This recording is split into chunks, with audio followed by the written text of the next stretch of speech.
بسم اللہ الرحمن الرحیم۔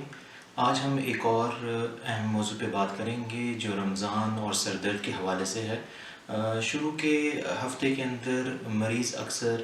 جو روزہ دار ہیں وہ اکثر یہ کمپلین کرتے ہیں کہ ڈاکٹر صاحب بڑا شدید سر میں درد ہو رہا ہے، روزہ رکھا ہوا ہے۔ تو اس میں بالکل پریشان نہ ہوں۔ اگر آپ کو پہلے سر درد کا کوئی مسئلہ نہیں رہتا تھا اور رمضان کا روزہ رکھنے کے بعد آپ کو سر درد محسوس ہو رہا ہے تو اس کی وجہ سے اپنا روزہ نہ چھوڑیں۔ اور اس کی بڑی وجہ یہ ہوتی ہے کہ ایک تو جو ہمارے کھانے پینے کے شیڈیول مختلف ہوا ہوتا ہے، تھوڑا آرام میں بھی فرق آتا ہے، آپ کا سونے کا پیٹرن مختلف ہو جاتا ہے، نیند لینے کا۔ پھر اگر آپ اس کے ساتھ جاب پہ بھی جاتے ہیں، اگر آپ کا کام اس طرح کا ہے جس میں آپ کی جو فزیکل ایکٹیویٹی ہے وہ بہت زیادہ ہے تو پانی کی کمی کی وجہ سے سر میں درد ہو رہا ہوتا ہے، تو ان کو تھوڑا سا یہ شروع کے اندر فیل ہوتا ہے سر میں درد۔ اور ڈیفینیٹلی اس کو سمجھنا ضروری ہے کہ یہ ایک آپ نے جو یہ ایک فرض عمل ہے، یعنی یہ رمضان کے روزے اللہ تعالیٰ نے پچھلی امتوں پہ بھی فرض کیے تھے اور ہم پہ بھی فرض ہیں، اس لیے ان کو چھوٹی چھوٹی علامات کی بنا پہ چھوڑنا ٹھیک نہیں ہے، ایکسیپٹ یہ کہ درد اتنا شدید ہو کہ جو ہے وہ آپ سے برداشت نہ ہو رہا ہو، اور پھر آپ اپنے معالج سے رجوع کر سکتے ہیں تاکہ اس میں دیکھا جا سکے کہ آپ کا بلڈ پریشر کیسا ہے، آپ کی شوگر کے ویلیوز کیا ہیں، اگر آپ ڈائبٹک ہیں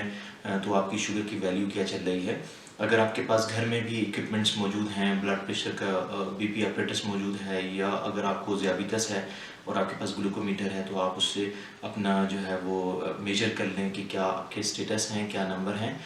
تو 1 مہینے کی پریکٹس ہے، اس پریکٹس کے اوپر ہی ہمیں باقی کے 11 مہینے گزارنے ہیں۔ تو اصل میں وہ پریکٹس ہماری 11 مہینے کی خراب ہوتی ہے جس کی وجہ سے اس مہینے میں تھوڑی سی پریشانی ہوتی ہے، اور آپ دیکھیں کہ اللہ کی کیا شان ہے کہ باڈی اڈیپٹڈ ہو جاتی ہے۔ شروع میں آپ کو درد ہوگا، شروع میں آپ کو پانی کی بھی طلب ہو رہی ہوتی ہے، بھوک بھی زیادہ احساس ہو رہا ہوتا ہے، جو لوگ چائے پیتے ہیں ان کو چائے کی فیلنگ زیادہ ہوتی ہے، لیکن جیسے ہی وہ 2-3 روزے گزرتے ہیں تو یہ فیلنگ بھی کم ہونا شروع ہو جاتی ہے۔ تو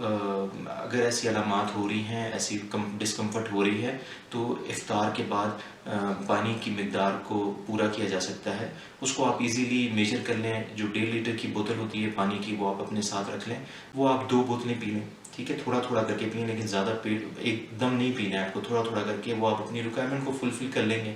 اسی طرح جو ہے اگر آپ کو روزے کے درمیان میں اگر آپ کو یہ ہو رہا ہے تو آپ اس ٹائم میں آرام کرنے کی کوشش کر لیں، نہا لیں آپ۔ اگر ایسی کمپلینس ہیں اور سر میں درد شدید ہوتا ہے تو اپنے معالج سے بھی رجوع کیا جا سکتا ہے تاکہ وہ آپ کو ایویلیویٹ کر لیں۔ اللہ تعالیٰ آپ کے لیے اور ہمارے لیے یہ رمضان کا مہینہ بابرکت ثابت فرمائے۔ السلام علیکم ورحمۃ اللہ وبرکاتہ۔ Subscribe to our channel for more health videos.